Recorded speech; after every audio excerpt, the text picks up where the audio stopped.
සුබ දවසක් යාළුවනේ. ඉතින් ඔයාලට මිරිස් වගාව කොළ කොඩවීම හින්දා එපා වෙලාද තියෙන්නේ. මිරිස් වගාවේ තියෙන කොළ කොඩවීම නැති කරගන්නේ කොහොමද කියලා අපි බලමු. මං අද ඔයාලට කියලා දෙන්නේ ගෙදරදීම වියදමක් නැතුව ගෙදර තියෙන දේවල් වලින් මේ කොළ කොඩවීමට බෙහෙතක් හදාගන්නේ කොහොමද කියලා දෙන්න. අපිට මේකට ඕන වෙනවා කහ කුඩුයි ලිපේ අලුයි. මේ දෙකෙන් තමයි අපි මේ බෙහෙත හදාගන්නේ. අපි මේකෙදි අලු කොටස් 5කට කහ කුඩු එක කොටසක් වගේ තමයි එකතු කරගන්න ඕන. මම මෙන්න මේ විදිහට මේකෙන් අලු කොටස් 5ක් භාජනයකට දාගන්නවා. ඊට පස්සේ කහ කුඩු එක කොටසක් අරගෙන ඒ භාජනයටම දාලා මේ දෙක හොඳට කලවම් කරගන්නවා.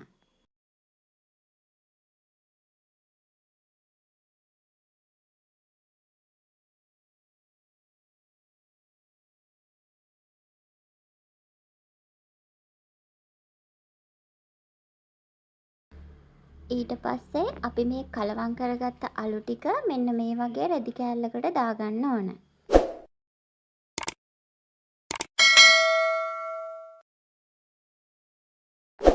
ඊට පස්සේ අපි මේ අලු ටික හැලෙන්නේ නැති විදිහට මෙන්න මේ වගේ පොට්ටනියක් විදිහට පටියකින් හරි නූලකින් හරි මොකකින් හරි බැඳ ගන්නවා. ඊට පස්සේ අපි මේ හදාගත්ත අලු ටික මෙන්න මේ වගේ ලී කෑල්ලක් අරගෙන ඒකේ අගට හිටින විදිහට මෙන්න මේ වගේ තියලා ගැට ගහ ගන්න ඕන.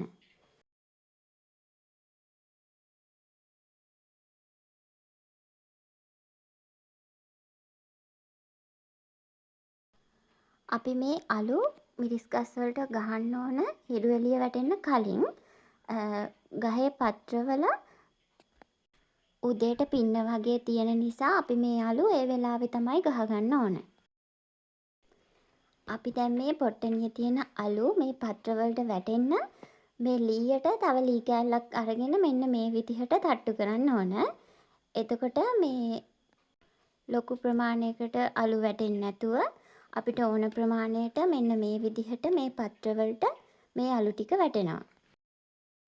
මෙන්න මේ විදිහට මීදුම වගේ වැටෙන විදිහට තමයි අපි මේ අලු ටික දාගන්න ඕන.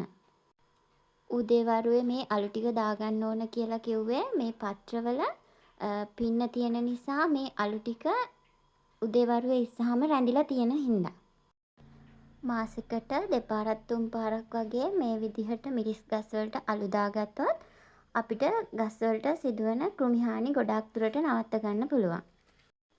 ඉතින් මේ ක්‍රමය ගොඩක් සාර්ථකයි. ඔයාලගෙත් මිරිස් ගස් වල කොළ කොඩ වෙනකම් බලන් ඉන්න නැතුව මේ විදිහට කරලා බලන්න. ඉතින් අපි මේ අලු ටික දාගත්තට පස්සේ පත්‍රවල තියෙන පින්නේ අපි දාගත්ත අලු ටික අඩුත් නැතුව වැඩිත් නැතුව මෙන්න මේ විදිහට රැඳිලා තියෙනවා අපිට බලා ගන්න පුළුවන්. එහෙනම් ආයෙත් වීඩියෝ එකකින් හමු වෙමු.